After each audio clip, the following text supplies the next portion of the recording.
ಹಾಸನದಲ್ಲಿ ಈ ಬಾರಿ ಮೈತ್ರಿ ಅಭ್ಯರ್ಥಿಗೆ ಬಿಜೆಪಿ ಅಭ್ಯರ್ಥಿ ಅಂದ್ರೆ ಎ ಮಂಜು ಅವರು ಬಹಳ ಠಕ್ಕರ್ ಕೊಡ್ತಾ ಇದ್ದಾರೆ, ಬಹಳ ಜನ ಬೆಂಬಲ ವ್ಯಕ್ತ ಆಗ್ತಾ ಇದೆ ಅಂತ ನೀವು ಅಂದುಕೊಂಡಿದ್ದೆವು. ಆದರೆ ಹಾಸನದ ಬಿಜೆಪಿಯ ಒಳಗೆ ಹಾಗಾದ್ರೆ ಏನ್ ನಡೀತಾ ಇದೆ? ಒಳಗೊಳಗೆ ಒಳಪೆಟ್ಟು ಬಿಜೆಪಿಯಲ್ಲೇ ಇದೆಯಾ? ಎ ಮಂಜು ಸೋಲಿಸೋದಕ್ಕೆ ಬಿಜೆಪಿಯಲ್ಲೇ ಒಳ ರಾಜಕೀಯ ನಡೀತಾ ಇದೆಯಾ? ಶಾಸಕ ಪ್ರೀತಂ ಗೌಡ ಮಾತನಾಡಿದ್ದಾರೆ ಎನ್ನಲಾದಂತಹ ಒಂದು ಆಡಿಯೋ ಇದೀಗ ವೈರಲ್ ಆಗಿದೆ. ಎ ಮಂಜು ಅವರು ಗೆದ್ರೆ ತಮ್ಮ ಅಸ್ತಿತ್ವಕ್ಕೆ ಧಕ್ಕೆಯಾಗಲಿದೆ ಅಂತ ಏನಾದ್ರೂ ಪ್ರೀತಂ ಗೌಡ ಅಂದುಕೊಂಡಿದ್ದಾರಾ? ಬಿಜೆಪಿ ಕಾರ್ಯಕರ್ತನ ಜೊತೆಗೆ ಪ್ರೀತಂ ಗೌಡ ಅವರು ನಡೆಸಿದ್ದು ಎನ್ನಲಾದಂತಹ ಸಂಭಾಷಣೆಯೊಂದು ಬಹಳ ವೈರಲ್ ಆಗಿರುವುದಲ್ಲದೆ ಅದರಲ್ಲಿ ಎ ಮಂಜು ಅವರು ಗೆದ್ದರೆ ತಮಗೆ ಪೆಟ್ಟು ಅಥವಾ ತಮಗೆ ಹಿನ್ನಡೆ ಅನ್ನುವಂತಹ ರೀತಿಯಲ್ಲಿ ಪ್ರೀತಂ ಗೌಡ ಭಾವಿಸಿದ್ದಾರೆ ಅಂತ ಒಂದಷ್ಟು ಗುಮಾನಿ ವ್ಯಕ್ತ ಆಗುತ್ತೆ. ಬಟ್ ಇಲ್ಲೂ ನಾವು ಹೇಳ್ತಾ ಇರೋದು ಅಂತಂದ್ರೆ ಇದು ಪ್ರೀತಂ ಗೌಡ ಅವರು ಮಾತನಾಡಿದ್ದಾರೆ ಅಂತ ಹೇಳಲಾಗುತ್ತಿರುವಂತ ಒಂದು ಆಡಿಯೋ. ಪ್ರೀತಂ ಗೌಡ ಬಹಳ ಆಕ್ರೋಶ ವ್ಯಕ್ತಪಡಿಸಿದ್ದಾರೆ ಅನ್ನುವಂಥದ್ದು ಆ ಆಡಿಯೋದಲ್ಲಿ ಬಹಳ ಸ್ಪಷ್ಟವಾಗಿ ನಮಗೆ ಗೊತ್ತಾಗುತ್ತೆ. ಹಾಸನದಲ್ಲಿ ಬಳ್ಳಾರಿ ಎಲೆಕ್ಷನ್ ರಿಸಲ್ಟ್ ಮರುಕಳಿಸುತ್ತೆ ಅಂತ ಭವಿಷ್ಯ ನುಡಿದಿದ್ದಾರೆ. ಅಂದ್ರೆ ಹೇಗೆ ಈ ಉಪಚುನಾವಣೆ ಸಂದರ್ಭದಲ್ಲಿ ಉಗ್ರಪ್ಪ ಅವರು ಜಯಶಾಂತ ಅವರ ವಿರುದ್ಧವಾಗಿ ಬಹಳ ಅಂತರದಲ್ಲಿ ಗೆದ್ರಲ್ಲ, ಅಂತಹದೊಂದು ರಿಸಲ್ಟ್ ಹಾಸನದಲ್ಲೂ ಮರುಕಳಿಸುತ್ತೆ. ಬಹುಶಃ ಪ್ರಜ್ವಲ್ ಅದೇ ಮಟ್ಟದಲ್ಲಿ ಗೆಲ್ತಾರೆ ಅನ್ನುವಂತ ರೀತಿಯಾದಂತ ಒಂದು ಭಾವನೆ ವ್ಯಕ್ತಪಡಿಸಿದ್ದಾರೆ ಅಂತ ಕಾಣಿಸುತ್ತೆ. ಹಾಗಾದ್ರೆ ಆಡಿಯೋದಲ್ಲಿ ಏನಿದೆ ಅದನ್ನ ಮೊದಲಿಗೆ ನಾವು ನೋಡ್ಕೊಂಬೋಣ ಬನ್ನಿ. ಅಲ್ಲ ಹೋಗ್ಲಿ, ಅವನಿಗೇನ್ ದೊಡ್ಡದು ನಮ್ಮ ಪಾರ್ಟಿ ಬಂದ್ ಕ್ಯಾಂಡಿಡೇಟ್ ಆಗ್ತಾರಲ್ಲ. ಹೌದಣ್ಣ, ಇಲ್ಲೇನಾಗಿದೆ, ಫುಲ್ ಡೆವಲಪ್ ಆಗಿದೆ ನೋಡಿ. ಬೇಲೂರು ಕಂಪ್ಲೇಸು ಇಲ್ಲಿ ಗೆದ್ದಿದ್ದೀವಿ. ನಮ್ಮ ಅರ್ತಿಕೆರಲ್ಲಿ ನಮ್ದು ವೋಟ್ ಬ್ಯಾಂಕ್ ಇದೆ. ಕಡೂರಲ್ಲಿ ಒಂದ್ ನಿಮಿಷ ಅಣ್ಣ, ಈಗ ಅವನು ನೀವ್ ಹೇಳ್ದಂಗೆ ಪುಸಟ ಲೀಡರ್ ಆಗ್ಬಿಡ್ತಾನೆ ನಿಜ. ಈಗ ಕಾಂಗ್ರೆಸ್ ಅಲ್ಲಿ ಇತ್ಕೊಂಡು ಬಿಜೆಪಿ ಮೇಲೆ ನಮ್ಗಳ ಮೇಲೆಲ್ಲ ಕೇಸ್ ಆಕ್ಷನ್ ಅಲ್ಲ, ಅದನ್ನೆಲ್ಲ ಜನಗಳು ಮರ್ತು ಬಿಡ್ತಾರ. ಆಮೇಲೆ ನೆಗೆಟಿವಿಟಿ 10 ವರ್ಷದ ಹಿಂದೆ ಆಗಿರೋ ಜನ ಮರ್ತಿರ್ತಾರೆ ಅಂತ ಅನ್ಸ್ತಾರೆ. 7 ತಿಂಗಳ ಹಿಂದೆ ಮಂತ್ರಿಯಾಗಿ ಮಾಡಿದ್ರೆ ಅವನ್ನ. ಹಾ ಹೌದಣ್ಣ, ಹೌದೌದು, ನಿಜ ನಿಜ ನಿಜ. ಹಂಗಾಗಿ JDS ಅಲ್ಲ, ಮತ್ JDS ಗೆಲ್ಲುತ್ತೆ ಅಂತ ನೀವ್ ಹೇಳ್ತೀರಿ, ಮತ್ ನೀವ್ ಮಾಡ್ತಿರೋ ಶ್ರಮ ಎಲ್ಲ ವೇಸ್ಟ್ ಅಣ್ಣ. ನಾನು 20 ಗಂಟೆ ಕೆಲಸ ಮಾಡ್ತೀನಿ. ಬಿಜೆಪಿ ಅವರು ಸಂಘದವರು ಇವ್ರಿಗೆ ಮಾಡಲ್ಲ. ಬಳ್ಳಾರಿ ಶ್ರೀರಾಮುಲು ಎಲೆಕ್ಷನ್ ರಿಪೀಟ್ ಆಗುತ್ತೆ. ಕರೆಕ್ಟ್ ಅಣ್ಣ, ಕರೆಕ್ಟ್. ಮಾತ್ರ ಬಿಗ್ ಸ್ಟಾರು ಬೂತ್ ತೆಗೆದಾಗ 2,80,000 ಅವ್ರಿಗಿದ್ರು ಅಂತ. ದುಡ್ಡು ಅಂತಿದ್ರು ಅಂತ. ಆಯ್ತು ಅಣ್ಣ, ನೀವ್ ಹೇಳ್ದಾಗ ಒಪ್ಪೋತ್ ನಾನು. ಓಕೆ, ನೀವ್ ಹೇಳ್ದಾಗ ಸೋಲ್ತಾನೆ. ಓಕೆ, ಒಂದ್ ಪಕ್ಷ ಗೆದ್ರೆ ಅವನು ಈ ಬಂದಿರೋ ಓಟ್ಗಳನ್ನೆಲ್ಲ ಪ್ರೀತಂ ಗೌಡನ್ ಕಡೆಯಿಂದ ಬಂದು ಅಂತ ಹೇಳ್ತಾನ. ಓಟ್ ಬಂದ್ರು ಮುಂಜಾನೆ ನಾನ್ ತಂದಿದ್ದು ಅಂತಾರೆ. ಆಮೇಲೆ ಓಟ್ ಬಿಡ್ತಾರೆ. ಸೋತ ತಕ್ಷಣ ಅವ್ರು ಮತ್ತೆ ಸಿದ್ದರಾಮಯ್ಯ ಅಂತ ಹೋಗ್ತಾರೆ. ಅವ್ರೇನ್ ಪಾರ್ಟಿಲಿ ಇರೋರಲ್ಲ. 2 ಸಲ ಬಿಜೆಪಿ ಕೈ ಕೊಟ್ಟೋಗಿದ್ದಾರೆ. ಆಪರೇಷನ್ ಕಮಲ ಲಾಸ್ಟ್ ಟೈಮ್ 2008 ಅಲ್ಲೂ ಬಂದು ಹೋದ್ರು. ಅದಕ್ಕೆ ಮುಂಚೆ 99 ಅಲ್ಲಿ ಗೆದ್ದು ವಾಪಸ್ ಹೋದ್ರು. ಅವ್ರು ಬಂದಾಗ ಏನೋ ಮಾಡ್ತಾರೆ. ಆಮೇಲೆ ಪಾರ್ಟಿನ ಈಗ ಏನ್ ಗೊತ್ತಾ, ಎಲ್ಲದ್ರಲ್ಲೂ ಸೆಕೆಂಡ್ ಪ್ಲೇಸ್ ಇದೆ, ನಾವು ಥರ್ಡ್ ಪ್ಲೇಸ್ ಇದೆ. ಪ್ರಿನ್ಸಿಪಲ್ ಅಪೋನೆಂಟ್ ಅವ್ರು ಬಂದು ಗುಡ್ಸ್ಕೊಂಡು ಹೋಗ್ಬಿಟ್ರೆ ಮತ್ತೆ ನಾವು ಥರ್ಡ್ ಪ್ಲೇಸ್ ಹೋಗ್ತೀವಿ. ಆಯ್ತು ಬಿಡೋಣ, ಅತ್ಲಿಗೆ ಅರ್ಥ ಆಯ್ತು ನಮಗೆ ಏನಂತವ. ಬಿಡೋಣ, ವಾಪಸ್ ಇಲ್ಲಿ ಕಳಿಸ್ಬೇಕಲ್ಲ, ಕಳಿಸ್ತೇವೆ. ಸೊ ಇದು ಪ್ರೀತಂ ಗೌಡ ಅವರು ಮಾತನಾಡಿದ್ದಾರೆ ಅಂತ ಹೇಳಲಾಗ್ತಾ ಇರುವಂತಹ ಆಡಿಯೋ. ಸ್ವತಃ ನಮ್ಮ ಜೊತೆಗೆ ಹಾಸನದ ಶಾಸಕರಾಗಿರುವಂತಹ ಪ್ರೀತಂ ಗೌಡ ಅವರೇ ಸಂಪರ್ಕದಲ್ಲಿದ್ದಾರೆ. ಪ್ರೀತಂ ಗೌಡ ಅವರೇ, ಮೊನ್ನೆ ನಾವು ಗಮನಿಸ್ತಿದ್ವಿ, ಬಹಳ ಅಬ್ಬರದ ಪ್ರಚಾರದಲ್ಲಿದ್ದೀರಾ, ಮನೆ ಮನೆಗೆಲ್ಲ ಹೋಗಿ ಪ್ರಚಾರ ನಡೆಸ್ತಾ ಇದ್ದೀರಾ. ಬಟ್ ನೀವು ಮಾತನಾಡಿದ್ದೀರಾ ಅಂತ ಹೇಳಲಾಗ್ತಾ ಇರುವಂತ ಒಂದು ಆಡಿಯೋ ನಿಮ್ ಗಮನಕ್ಕೆ ಬಂತಾ? ಇದು ತಪ್ಪಿಲಿಬೇಡಿ ಸರ್. ಇಲ್ಲಿ ಮಂಡ್ಯದಲ್ಲಿ 4 ಸುಮಲತನ ಮಾಡ್ತಾರೆ. ಮಂಡ್ಯದಲ್ಲಿ ಯಾವ ರೀತಿ ಕನ್ನಡಕ ಹಾಕ್ತಾರೆ, ಸ್ಯಾರಿ ಹಾಕ್ತಾರೆ, ಅದೇ ತರ ಫೋಟೋ ತೆಗಿತಾರೆ. ಬಹುಶಃ ಹಾಸನ ಲೋಕಸಭಾ ಕ್ಷೇತ್ರಕ್ಕೆ ಬಂದು ಪ್ರೀತಂ ಗೌಡ್ರು ಎ ಮಂಜುನ ಕ್ಯಾಂಡಿಡೇಟ್ ಅಂದ್ರೆ ಎ ಮಂಜು ಜೊತೆಗೆ ಪ್ರೀತಂ ಗೌಡ್ರು ಅಂತ ಹೇಳಿ ಹೇಳ್ತಾರೆ. ಆ ತರ ದಿನಕ್ಕೆ 20 ಗಂಟೆ ಕೆಲಸ ಮಾಡ್ತಾ ಇದೀನಿ. ಅವ್ರಿಗೆ ಟೆನ್ಷನ್ ಏನ್ ಶುರುವಾಗಿದೆ ಅಂದ್ರೆ ಪ್ರೀತಂ ಗೌಡ್ರ ಜನಪ್ರಿಯತೆ ಮೀರಿ ಒಂದು ಮತವಾಗಿ ಪರಿವರ್ತನೆ ಆಗ್ತಿದೆ ಇಡೀ ಜಿಲ್ಲಾದ್ಯಂತ ಅಂತ ಹೇಳಿ ಭಯಭೀತರಾಗಿ ಈ ತರ ಮಾಡ್ತಾ ಇದಾರೆ. ನಾನು ಇದಕ್ಕೆ ಕಮೆಂಟ್ ಮಾಡಕ್ ಹೋಗೋದಿಲ್ಲ. ಕರೆಕ್ಟ್, ಯಾಕಂದ್ರೆ ನಮಗೂ ಆಡಿಯೋ ಕೇಳಿದಂತ ಸಂದರ್ಭದಲ್ಲಿ ತುಂಬಾ ಗೊತ್ತಾಗುತ್ತೆ ಇದು ಕಂಟಿನ್ಯೂಷನ್ ಇಲ್ಲದೆ ಇರುವಂತ ಆಡಿಯೋ, ಏನೋ ಒಂದ್ ಸ್ವಲ್ಪ ಎಡಿಟ್ ಆಗಿದೆ ಅನ್ನೋಂತ ಒಂದು ಅನುಮಾನ ಬರುತ್ತೆ ನಮ್ಗೂನು. ಅದಕ್ಕೆ ಖಚಿತತೆ ಬೇಕಿತ್ತು. ಬಟ್ ಏನ್ ನೀವ್ ಹೇಳಿದ್ರಲ್ಲ ಈಗ 20 ಗಂಟೆ ಕೆಲಸ ಅಂತ, ಆಡಿಯೋದಲ್ಲೂ ಕೂಡ ಹಾಗೆ ಇದೆ, 20 ಗಂಟೆ ಕೆಲಸ ಅನ್ನುವಂತ ರೀತಿಯಲ್ಲೇ ಇದೆ. ಅದೆಲ್ಲ ಒಂದ್ ಸ್ವಲ್ಪ ಅನುಮಾನ ಹುಡ್ಸುತ್ತೆ. ಕಾರ್ಯಕರ್ತರಿಗೆ ಗೊಂದಲ ಆಗ್ಬಾರ್ದಲ್ಲ, ಆ ಕಾರಣಕ್ಕಾಗಿ ಕೇಳ್ತಾ ಇದ್ದೀವಿ. ಇಲ್ಲ, ಕಾರ್ಯಕರ್ತರು ಗೊಂದಲ ಆಗಕ್ಕೆ ಯಾವುದೇ ಕಾರಣಕ್ಕೂ ಆಸ್ಪದನೆ ಇಲ್ಲ. ಎಲ್ಲರಿಗೂ ಇಲ್ಲಿ ನಡೀತಿರೋ ರಾಜಕಾರಣ ಏನು ಅಂತ ಗೊತ್ತಿದೆ. ನಾನು ಹೊಳೆನರಸೀಪುರ ಚನ್ನರಾಯಪಟ್ಟಣ ವಿಧಾನಸಭಾ ಕ್ಷೇತ್ರವನ್ನ ಉಸ್ತುವಾರಿ ತಗೊಂಡ್ಮೇಲೆ ಅವ್ರೇನು 1 ಲಕ್ಷ ಲೀಡ್ ತಾಳ್ತೀವಿ 2 ವಿಧಾನಸಭಾ ಕ್ಷೇತ್ರದಲ್ಲಿ ಅಂತಿದ್ರು. ಅದೀಗ ಸಮ ಬರುವಂತ ಪರಿಸ್ಥಿತಿ ಎದುರಾಗಿದೆ. ಕಾರ್ಯಕರ್ತರು ಮೊಬಿಲೈಸ್ ಆಗಿದ್ದಾರೆ. ಕಾಂಗ್ರೆಸ್ ಅವರೆಲ್ಲರೂ ಭಾರತೀಯ ಜನತಾ ಪಾರ್ಟಿಯನ್ನ ಸೇರಿ ಈ ಬಾರಿ ಗೆಲ್ಲಿಸಲೇಬೇಕು ಅನ್ನೋ ನಿರ್ಧಾರಕ್ಕೆ ಬಂದಿರೋದ್ರಿಂದ ಸ್ವಲ್ಪ ಹತಾಶರಾಗಿ ಅವ್ರವ್ರದ್ದು ಏನೇನು ಸ್ಟ್ರಾಟಜಿ ಇರುತ್ತೆ ಮಾಡಕ್ ಹೊರಟಿರ್ತಾರೆ. ಅವ್ರಿಗೆ ಆಲ್ ದ ಬೆಸ್ಟ್ ಹೇಳ್ತೀನಿ. ನಿಮಗ್ ಒಂದು ಗಮನದಲ್ಲಿ ಇರ್ಲಿ, ನಾನು ಈ ಬೆಳಗ್ಗೆ ಆಡಿಯೋದವ್ರು ಮಾಧ್ಯಮ ಮಿತ್ರರು ಬಂದ ತಕ್ಷಣ ನನ್ಗೂ ಕಳ್ಸಿದ್ರು. ನಾನು ನೋಡಿದೆ, ನೆಗಾಡ್ಬಿಟ್ಟು ಈ ಕೆಲಸದಲ್ಲಿ ಕಾರ್ಯಕರ್ತರ ಸಭೆಯಲ್ಲಿ ಇದ್ದೀನಿ.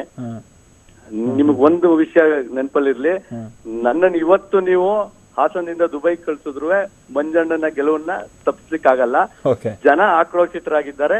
ಈ ಬಾರಿ ಗೆಲುವು ಭಾರತೀಯ ಜನತಾ ಪಾರ್ಟಿ ನರೇಂದ್ರ ಮೋದಿ ಅವರಿಗೆ ಅನ್ನೋದನ್ನ ಯಾವುದೇ ಕಾರಣಕ್ಕೂ ಇವ್ರ ಹುನ್ನಾರ ಏನಿರ್ಬೋದು ಅಂತ ನೀವ್ ಹೇಳಿದ್ರಲ್ಲ ಈಗ ಪ್ರೀತಮ್ ಗೌಡ ಅವರೇ, ಈ ತರ ಫೇಕ್ ಮಾಡೋರ್ದು ಅಂದ್ರೆ ಎ ಮಂಜು ಅವ್ರಿಗಿದ್ರೆ ಪ್ರೀತಮ್ ಗೌಡ ಅವ್ರಿಗೆ ತೊಂದರೆ ಅನ್ನುವಂತ ಬಿಂಬಿಸಿ ಒಳಗೊಳಗನೆ ಸರಿ ಇಲ್ಲ ಅನ್ನುವಂತ ಬಿಂಬಿಸುವಂತ ಪ್ರಯತ್ನನ ಇದು ಪ್ರೀತಮ್ ಗೌಡ ಅವರೇ? ಎ ಮಂಜು ಅವ್ರು ಸೇರ್ಪಡೆ ಆದ ನಂತರ ಅಂತ ಹೇಳಿ ಅವರೇ ಪಾಪ ಫೇಸ್ಬುಕ್ ಅಲ್ಲಿ ಹಾಕಳ್ತಿದ್ದಾರೆ, ನಾನ್ ಯಾಕೆ ಬೇರೆಯವರಿಗೆ, ನಮ್ಗೆ ಮತ್ತೆ ಮಂಜಣ್ಣ ಅವರು ನಾವು ನಿಜವಾದ ಜೋಡೆತ್ ರೀತಿಯಲ್ಲಿ ಕೆಲಸ ಮಾಡ್ತಾ ಇದೀವಿ, ಸಹಿಸಕ್ ಆಗದೆ ಇರೋ ರಾಜಕೀಯ ಹಿತಾಸಕ್ತಿಗಳು ಮಾಡ್ತಾರೆ, ನಾವು ರಾಜಕೀಯ ಮೆಚುರಿಟಿ ಇರೋರು ಈ ತರದ್ದೆಲ್ಲ ಕುತಂತ್ರಕ್ಕೆಲ್ಲ ಹೆದರೋದಲ್ಲ ಮತ್ತೆ ವಿಚಲಿತರಾಗ ಅವಶ್ಯಕತೆ ಇಲ್ಲ ಅನ್ನೋದು ನನ್ನ ಭಾವನೆ. ಕರೆಕ್ಟ್. ಇಲ್ಲ, ಇನ್ಫ್ಯಾಕ್ಟ್ ನಾವು ನೋಡ್ತಾ ಇದೀವಲ್ಲ, JDS ನಡೆಸ್ತಾ ಇರುವಂತ, ಕಾಂಗ್ರೆಸ್ ನಡೆಸ್ತಾ ಇರುವಂತ ಸಭೆಯಲ್ಲೂ ಕೂಡ ಮೊನ್ನೆ ಗಮನಿಸಿದ್ವಿ ಮೋದಿ ಮೋದಿ ಅನ್ನುವಂತ ರೀತಿಯಂತ ಘೋಷಣೆ. ಅಂದ್ರೆ ಹಾಸನದಲ್ಲಿ ಎಲ್ಲ ಸರಿ ಇಲ್ಲ ಅನ್ನೋದು ಬಹಳ ಸ್ಪಷ್ಟವಾಗಿದೆ. ಸ್ವಲ್ಪ ನಾನ್ ನಿಮ್ಮಲ್ಲಿ ಒಂದ್ ರಿಕ್ವೆಸ್ಟ್ ಏನ್ ಮಾಡ್ತೀನಿ ಅಂದ್ರೆ, ನಿಮ್ ರಿಪೋರ್ಟರ್ನ ಎಷ್ಟು ಗ್ರಾಮಕ್ಕೆ ಪ್ರೀತಮ್ ಗೌಡ್ರು ವಿಸಿಟ್ ಮಾಡಿದ್ದಾರೆ, ಯಾವ ರೀತಿ ಕೆಲಸ ಮಾಡ್ತಿದ್ದಾರೆ ಅನ್ನೋದನ್ನ ಒಂದು ನೀವು ಸರ್ವೆ ಮಾಡಿಸ್ಬೇಕು. ಗೊತ್ತಾಯ್ತು. ಹಾ, ಹೇಳಿ ಪ್ರೀತಮ್ ಗೌಡ ಅವರೇ. ವಿಡಿಯೋನು ಕಳಿಸ್. ಓಕೆ ಪ್ರೀತಮ್ ಗೌಡ ಅವರೇ, ಬಹುಶಃ ನೀವು ಮಾತನಾಡ್ತಿರೋದು ಸ್ವಲ್ಪ ಸ್ಪಷ್ಟವಾಗಿ ಕೇಳಿಸ್ತಾ ಇಲ್ಲ ಅಂತ ಕಾಣಿಸ್ತದೆ. ಮತ್ತೆ ನೀವು ಪುನರುಚ್ಚರಿಸಬಹುದಾ ನೀವು ಹೇಳ್ತಾ ಇದ್ದಿದ್ದು? ನಾವು ಕಳೆದ ವಾರ ನಡೆದಂತ ಕಾರ್ಯಕರ್ತರ ಸಭೆಯಲ್ಲಿ ನಾನ್ ರಣತಂತ್ರ ಮಾಡ್ತಿರೋದನ್ನು ಒಂದು ವಿಡಿಯೋ ತುಣುಕು ಬಿಟ್ಟಿದ್ರು. ಕರೆಕ್ಟ್, ಹೌದು. ಆ ವಿಡಿಯೋ ತುಣುಕಿಗೆ ಜನಪ್ರಿಯತೆ ಹೆಚ್ಚಾಗಿ ಯಾವ ರೀತಿ ಮಾಡ್ತಿದ್ದಾರೆ ಅನ್ನೋದು ಗೊತ್ತಾದಾಗ ವಿಚಲಿತರಾಗಿ ಏನಾದ್ರು ಮಾಡ್ಬೇಕು ಅಂತ ಸ್ಟ್ರಾಟಜಿ ಭವಿಷ್ಯ ಇದನ್ನೇನೋ ಮಾಡಿರ್ಬೋದು ಅನ್ನೋದು ನನ್ನ ಭಾವನೆ. ನಾನು ಇದ್ರ ಬಗ್ಗೆ ಹೆಚ್ಚು ಮಾತಾಡ್ಲಿಕ್ಕೂ ಅಲ್ಲ. ಒಂದು ವಿಚಾರ ಪ್ರೀತಮ್ ಗೌಡ ಅವ್ರ, ಅಂದ್ರೆ ನಿಮ್ಗೆ ಗೊತ್ತಿರ್ಬೋದು, ನಿಮ್ಗೆ ಗೊತ್ತಿರೋ ವಿಚಾರನೆ, ಅಲ್ಲಿ ಎ ಮಂಜು ಅವರು ಬಂದಂತ ಸಂದರ್ಭದಲ್ಲಿ ಬಿಜೆಪಿಯಲ್ಲಿ ಒಂದ್ ಸ್ವಲ್ಪ ಭಿನ್ನಮತ ಆಯ್ತು. ಇನ್ಫ್ಯಾಕ್ಟ್ ಯೋಗ ರಮೇಶ್ ಅವರೆಲ್ಲ ಪಕ್ಷ ಬಿಟ್ಟು ಹೋದ್ರು. ಬಟ್ ಆರಂಭಿಕ ಹಂತದಲ್ಲಿ ಏನಾದ್ರು ಪ್ರೀತಮ್ ಗೌಡ ಅವ್ರಿಗೆ ಈ ತರದ್ ಅನ್ಸಿದ್ದು ಅಥವಾ ಈ ತರದ್ ಯಾರ ಹತ್ರ ಹೇಳ್ಕೊಂಡು ಅವ್ರು ಈ ತರದ್ ಏನಾದ್ರು ಮತ್ತೆ ಫೇಕ್ ಮಾಡಿರೋದು ಈ ತರ ಆರಂಭಿಕ ಹಂತದಲ್ಲಿ? ನಮ್ಮ ಅನಿಸಿಕೆಗಳನ್ನ ಪಾರ್ಟಿಗೆ ಎ ಮಂಜು ಅವ್ರು ಬರೋದಕ್ಕೂ ಮುಂಚೆ ಏನ್ ವ್ಯೂಸ್ ಇರುತ್ತೆ ಅದು ನನ್ನ ಪೊಲಿಟಿಕಲ್ ವ್ಯೂಸ್ ಅಲ್ಲ, ಪರ್ಸನಲ್ ವ್ಯೂಸ್. ಹೌದು. ಚುನಾವಣೆಗೆ ಮುಂಚೆ ಅವ್ರು ಭಾರತೀಯ ಜನತಾ ಪಾರ್ಟಿಗೆ ಸೇರಕ್ಕೂ ಮುಂಚೆ 6 ತಿಂಗಳು ಮುಂಚೆ ಕೇಳಿದ್ರೆ ನಾವು ಬೇರೆಯವ್ರಿಗೆ ಕ್ಯಾಂಡಿಡೇಟ್ ಮಾಡಿ ಅಂತ ಹೇಳಿರೋದು ಸಹಜ 100 ಇರುತ್ತೆ. ಆದ್ರೆ ಕ್ಯಾಂಡಿಡೇಟ್ ಅವ್ರ ಪಾರ್ಟಿ ಭಾರತೀಯ ಜನತಾ ಪಾರ್ಟಿಗೆ ಸೇರ್ಪಡೆ ಮಾಡ್ಕೊಂಡಿದ್ ನಾನೇ ಅವ್ರನ್ನ ಕ್ಯಾಂಡಿಡೇಟ್ ಮಾಡಿ ನಾನೇ ಅವ್ರನ್ನ ಅಭ್ಯರ್ಥಿ ಮಾಡ್ಬೇಕು ಅಂತ ಹೇಳಿ ಪ್ರಪೋಸಲ್ ಮಾಡಿರೋದು. ಹಂಗಾಗಿ ಇದೇನ್ ಮಾತಾಡ್ತಿದಾರೆ ಏನ್ ಹೇಳ್ತಾ ಇದಾರೆ ಅದ್ ಯಾವ್ದನ್ನು ಒಂದಕ್ಕೊಂದು ಸಂಬಂಧ ಇಲ್ದೇ ಇರೋದು. ಹಾಗಾಗಿ ನಾನು ಇದ್ರ ಬಗ್ಗೆ ಹೆಚ್ಚು ಮಾತನಾಡ್ಲಿಕ್ಕೆ. ಬಟ್ ಇಲ್ಲೊಂದು ಫೇಕ್ ಆಡಿಯೋ ಕ್ರಿಯೇಟ್ ಮಾಡಿ ಈ ತರದೆಲ್ಲ ಸುದ್ದಿ ಹಬ್ಸೋ ಮುಖಾಂತರವಾಗಿ ಒಂದು ನೆಗೆಟಿವಿಟಿ ಅಂತೂ ಹಬ್ಬಿಸುವಂತ ಪ್ರಯತ್ನ ಆಗ್ತಾ ಇದೆ. ಹಾಗಾದ್ರೆ ಅದ್ರ ವಿರುದ್ಧವಾಗಿ ನಿಮ್ ಕ್ರಮ ತೆಗೆದುಕೊಳ್ಳೋದಕ್ಕೂ ಕೂಡ ಅವಕಾಶ ಇದೆ ಕಾನೂನಾತ್ಮಕವಾಗಿ. ಆ ತರದ್ದು ಏನಾದ್ರು ನಿರೀಕ್ಷೆ ಮಾಡ್ಬೋದಾ ನಾವು ಪ್ರೀತಮ್ ಗೌಡ ಅವರಿಂದ? 100 ಮಾಡ್ತೀನಿ. ಬಟ್ ನನ್ಗೆ ಏನ್ ಗೊತ್ತಾ ಸರ್, ಜನ ತೀರ್ಮಾನ ಮಾಡಿದ್ದಾರೆ, ಮತ್ತೆ ಜನಕ್ಕೆ ಗೊತ್ತು ಪ್ರೀತಮ್ ಗೌಡ ಅಂದ್ರೆ ಏನು ಅಂತ. ಬಹುಶಃ ನಿಮಗ್ ಗೊತ್ತಿರ್ಲಿ, ಮಾಧ್ಯಮದ ಮುಖಾಂತರ ಹೇಳ್ತೀನಿ. ಭಾರತೀಯ ಜನತಾ ಪಾರ್ಟಿ ಅಭ್ಯರ್ಥಿನ ಒಬ್ಬನ ಸಾಮಾನ್ಯ ಕಾರ್ಯಕರ್ತ ನಿಲ್ಸ್ಕೊಂಡಿದ್ದೆ. ನನಗೆ ಹೆಣ್ ಕೊಟ್ಟಂತ ಅತ್ತೆ JDS ಕಾಂಗ್ರೆಸ್ ನಿಂದ ಕಳೆದ ಬಾರಿ ನಾನು ಶಾಸಕನಾಗೋದಕ್ಕೂ ಮುಂಚೆ ಅಂದ್ರೆ ನನ್ನ ಚಿಕ್ಕತ್ತೆ ಹೆಣ್ ಕೊಟ್ಟಂತ ಚಿಕ್ಕತ್ತೆ ಕ್ಯಾಂಡಿಡೇಟ್ ಮಾಡಿದ್ರು ಕಾಂಗ್ರೆಸ್ ಇಂದ ನನ್ನ ಪಕ್ಷ ನಿಷ್ಠೆಯನ್ನು ಪ್ರಶ್ನೆ ಮಾಡೋದಕ್ಕೆ. ಬಹುಶಃ ಇಡೀ ಹಾಸನ ಜಿಲ್ಲೆಗೆ ಗೊತ್ತಿದೆ. ಆ APMC ಚುನಾವಣೆಯಲ್ಲಿ ನಾನು ನಮ್ಮ ಅಭ್ಯರ್ಥಿಯನ್ನ ಹೋರಾಟ ಮಾಡಿ ಅವ್ರನ್ನ 3ನೇ ಸ್ಥಾನಕ್ಕೆ ತಳ್ಳಿ ನಾವು 1300 ಮತಗಳನ್ನ ತಗೊಂಡಿದ್ವಿ. ಲೋಕಲ್ ಪೊಲಿಟಿಕ್ಸ್ ತಮ್ಗೆ ಯಾಕೆ ಗಮನ ಕೊಡ್ತಿದೀನಿ ಅಂತ ಹೇಳಿದ್ರೆ, ಕುಟುಂಬದವರೇ ಕಾಂಗ್ರೆಸ್ ಇಂದ ಕ್ಯಾಂಡಿಡೇಟ್ ಆದಾಗ್ಲೂ ನನ್ನ ಪಕ್ಷ ನಿಷ್ಠೆ ಬಗ್ಗೆ ಪ್ರಶ್ನೆ ಮಾಡಕ್ಕಾಗಲ್ಲ ಹಾಸನದಲ್ಲಿ. ಆ ಮಟ್ಟಿಗೆ ನನ್ನ ಬದ್ಧತೆ ಇದೆ. ಹಾಗಾಗಿ ಇವರೆಲ್ಲರೂ ಫೇಕ್ ಮಾಡೋದು, ಎಡಿಟ್ ಮಾಡಿ ಆಡಿಯೋ ಮಾಡೋದ್ರಿಂದ ನನಗೆ ಯಾವುದೇ ವ್ಯತ್ಯಾಸ ಆಗೋದಿಲ್ಲ. ಪ್ರೀತಮ್ ಗೌಡ ಯಾರು ಅನ್ನೋದು ಜಿಲ್ಲೆ ಜನಕ್ಕೆ.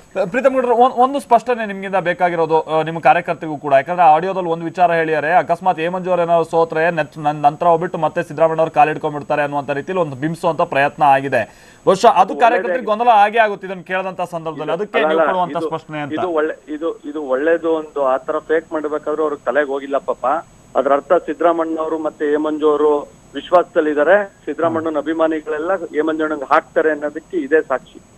ಅವ್ರು ಫೇಕ್ ಮಾಡಿರೋದ್ರಲ್ಲಿ ಅವ್ರಿಗೆ ಗೊತ್ತಾಗ್ಬಿಟ್ಟಿದೆ.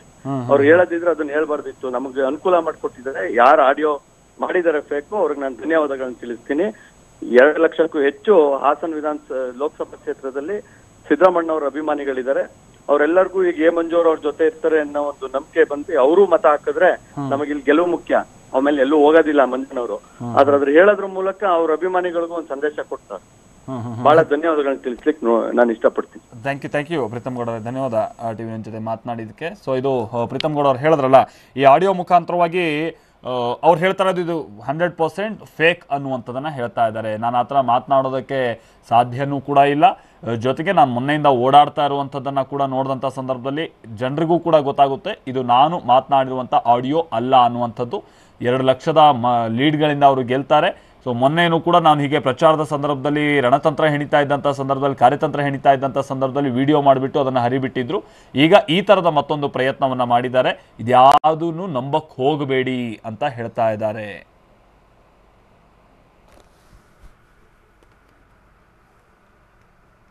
ಪ್ರೀತಮ್ ಗೌಡ ಅವರೇನೋ ಈ ಆಡಿಯೋದಲ್ಲಿ ಮಾತನಾಡಿದ್ದು ನಾನಲ್ಲ ಅನ್ನುವಂಥದ್ದನ್ನು ಹೇಳ್ತಾ ಇದ್ದಾರೆ. ಬಟ್ ಆ ಆಡಿಯೋದ ಸಂಭಾಷಣೆ ಹಾಗಾದ್ರೆ ಏನಿದೆ, ಅವರು ಹೇಳ್ತಾ ಇರುವಂತಾನೆ ಆ ಫೇಕ್ ಆಡಿಯೋ ಅಂತಾನು ಕೂಡ ಹೇಳ್ತಾ ಇದ್ರು ಕೂಡ. ಅದರಲ್ಲಿ ಪ್ರೀತಮ್ ಗೌಡ ಅವರು ಮಾತನಾಡಿದ್ದಾರೆ ಅಂತ ಸಂಭಾಷಣೆ, ಜೊತೆಗೆ ಇನ್ನೋರ್ವ ಕಾರ್ಯಕರ್ತರ ನಡುವೆ ನಡೆದಿರುವಂತಹ ಸಂಭಾಷಣೆ ಏನಿದೆ ಅನ್ನೋದನ್ನ ಮತ್ತೊಮ್ಮೆ ನೋಡ್ಕೊಂಡು ಬನ್ನಿ. ಅಲ್ಲ ಹೋಗ್ಲಿ, ಅವನಿಗೇನ್ ದರ್ದು ನಮ್ಮ ಪಾರ್ಟಿ ಬಂದ್ ಕ್ಯಾಂಡಿಡೇಟ್ ಆಗಕ್ಕೆ ಲೀಡರ್ ಆಗ್ತಾರಲ್ಲ. ಹೌದಣ್ಣ. ಇಲ್ಲೇನಾಗಿದೆ, ಫುಲ್ ಡೆವಲಪ್ ಆಗಿದೆ ನೋಡಿ. ಬೇಲೂರು ಕನೆಕ್ಟ್ ಸಪ್ರೇಟ್ ಇಲ್ಲಿ ಗೆದ್ದಿದ್ದೀವಿ. ನಮ್ಮ ಅಫ್ರಿಕರಲ್ಲಿ ನಮ್ದು ವೋಟ್ ಬ್ಯಾಂಕ್ ಇದೆ. ಕಡೂರಲ್ಲಿ ಸಪ್ರೇಟ್. ಒಂದ್ ನಿಮಿಷ ಅಣ್ಣ, ಈಗ ಅವನು ನೀವ್ ಹೇಳ್ದಂಗೆ ಪುಸಟ ಲೀಡರ್ ಆಗ್ಬಿಡ್ತಾನೆ ನಿಜ. ಈಗ ಕಾಂಗ್ರೆಸ್ ಅಲ್ಲಿ ಇತ್ಕೊಂಡು ಬಿಜೆಪಿ ಮೇಲೆ ನಮ್ಗಳ ಮೇಲೆಲ್ಲ ಕೇಸ್ ಹಾಕ್ಷನ್ ಅಲ್ಲ, ಅದನ್ನೆಲ್ಲ ಜನಗಳು ಮರ್ತು ಬಿಡ್ತಾರ. ಆಮೇಲೆ ನೆಗೆಟಿವಿಟಿ 10 ವರ್ಷದ ಹಿಂದೆ ಆಗಿದ್ದು ಜನ ಮರ್ತಿರ್ತಾರೆ ಅಂತ ಅನ್ಸ್ತಾರೆ. 7 ತಿಂಗಳ ಮಂತ್ರಿಯಾಗಿ ಮಾಡಿದ ಅವನ್ನ. ಹಾ ಹೌದಣ್ಣ, ಹೌದು ನಿಜ. ಹಂಗಾಗಿ JDS ಅಲ್ಲ, ಮತ್ JDS ಗೆಲ್ಲುತ್ತೆ ಅಂತ ನೀವ್ ಹೇಳ್ತೀರಿ, ಮತ್ ನೀವ್ ಮಾಡ್ತಿರೋ ಶ್ರಮ ಎಲ್ಲ ವೇಸ್ಟ್ ಅಣ್ಣ. ನಾನು 20 ಗಂಟೆ ಕೆಲಸ ಮಾಡ್ತೀನಿ. ಬಿಜೆಪಿಯವರು ಸಂಘದವರು ಇವ್ರಿಗೆ ಮಾಡಲ್ಲ. ಬಳ್ಳಾರಿ ಶ್ರೀರಾಮುಲು ಎಲೆಕ್ಷನ್ ರಿಪೀಟ್ ಆಗುತ್ತೆ. ಕರೆಕ್ಟ್ ಅಣ್ಣ, ಕರೆಕ್ಟ್. ಮಾತ್ರ ಬಿಗ್ ಸ್ಟಾರು ಬೂತ್ ತೆಗೆದಾಗ 2,80,000 ಅವ್ರಿಗಿದ್ರು ಅಂತ. ದುಡ್ಡು ಅಂತಿದ್ರು ಅಂತ. ಆಯ್ತು ಅಣ್ಣ, ನೀವ್ ಹೇಳ್ದಾಗ ಒಪ್ಪೋತ್ ನಾನು. ಓಕೆ, ನೀವ್ ಹೇಳ್ದಾಗ ಸೋಲ್ತಾನೆ. ಓಕೆ, ಒಂದ್ ಪಕ್ಷ ಗೆದ್ರೆ ಅವನು ಈ ಬಂದಿರೋ ಓಟ್ಗಳನ್ನೆಲ್ಲ ಪ್ರೀತಮ್ ಗೌಡನ್ ಕಡೆಯಿಂದ ಬಂದು ಅಂತ ಹೇಳ್ತಾನ. ಓಟ್ ಬಂದ್ರು ಮುಂಜಾನೆ ನಾನ್ ತಂದಿದ್ದು ಅಂತಾರೆ. ಆಮೇಲೆ ಓಟ್ ಬಿಡ್ತಾರೆ. ಸೋತ ತಕ್ಷಣ ಅವ್ರು ಮತ್ತೆ ಸಿದ್ದರಾಮಯ್ಯ ಅಂತ ಹೋಗ್ತಾರೆ. ಅವ್ರೇನ್ ಪಾರ್ಟಿಲಿ ಇರೋರಲ್ಲ. 2 ಸಲ ಬಿಜೆಪಿ ಕೈ ಕೊಟ್ಟೋಗಿದ್ದಾರೆ. ಆಪರೇಷನ್ ಕಮಲ ಲಾಸ್ಟ್ ಟೈಮ್ 2008 ಅಲ್ಲೂ ಬಂದು ಹೋದ್ರು. ಅದಕ್ಕೆ ಮುಂಚೆ 99 ಅಲ್ಲಿ ಗೆದ್ದು ವಾಪಸ್ ಹೋದ್ರು. ಅವ್ರು ಬಂದಾಗ ಏನೋ ಮಾಡ್ತಾರೆ. ಆಮೇಲೆ ಪಾರ್ಟಿನ ಈಗ ಏನ್ ಗೊತ್ತಾ, ಎಲ್ಲದ್ರಲ್ಲೂ ಸೆಕೆಂಡ್ ಪ್ಲೇಸ್ ಇದೆ, ನಾವು ಥರ್ಡ್ ಪ್ಲೇಸ್ ಇದೆ. ಪ್ರಿನ್ಸಿಪಲ್ ಅಪೋನೆಂಟ್ ಅವ್ರು ಬಂದು ಗುಡ್ಸ್ಕೊಂಡು ಹೋಗ್ಬಿಟ್ರೆ ಮತ್ತೆ ನಾವು ಥರ್ಡ್ ಪ್ಲೇಸ್ ಹೋಗ್ತೀವಿ. ಆಯ್ತು ಬಿಡೋಣ, ಅರ್ಥ ಆಯ್ತು ನಮಗೆ ಏನಂತವ. ಬಿಡೋಣ, ವಾಪಸ್ ಇಲ್ಲಿ ಕಳಿಸ್ಬೇಕಲ್ಲ, ಕಳಿಸ್ತೇವೆ.